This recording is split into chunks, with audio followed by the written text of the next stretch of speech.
Hello, I'm Mark Calloway and welcome to the 8th video in our Revit Tutorials for Beginners series. In this video we're going to have a look at placing windows and doors. So Architecture tab, Build Group, we have a door and a window button.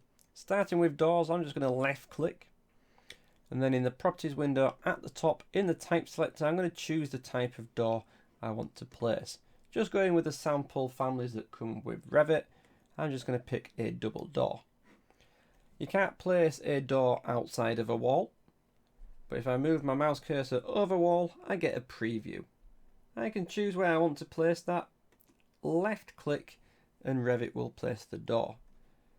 Depending on which side of the wall face you move your mouse cursor over will control the direction the door swings.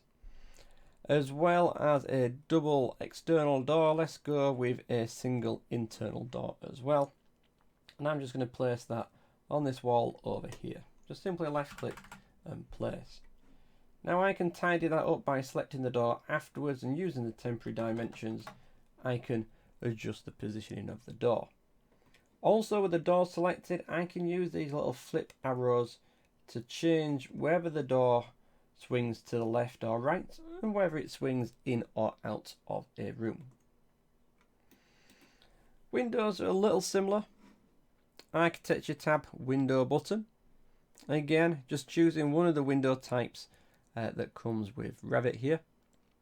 I can choose the sill height, so how far from the level the base of the window, the sill of the window is going to be. I'll leave it as it is for now.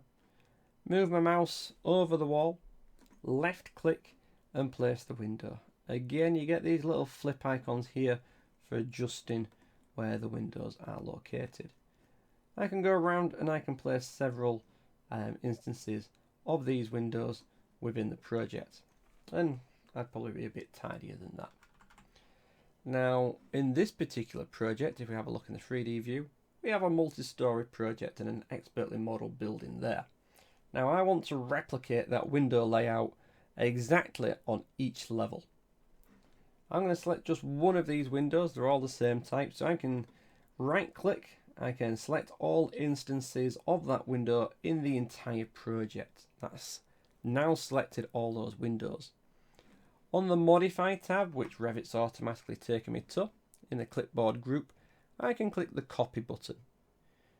Using the Paste button to the left, clicking on the drop down, I'm going to align to selected levels. So there's a number of paste options, but for this we're going to use align to selected levels. I can then choose the levels I want to replicate that window layout on. So level 0 is where they already are, so I want them to be on level 1, level 2 and level 3. Level 4 is how far the walls extend, so there is no walls extending above level 4. Click OK. And that's going to replicate that window layout vertically through my project. Thank you for watching.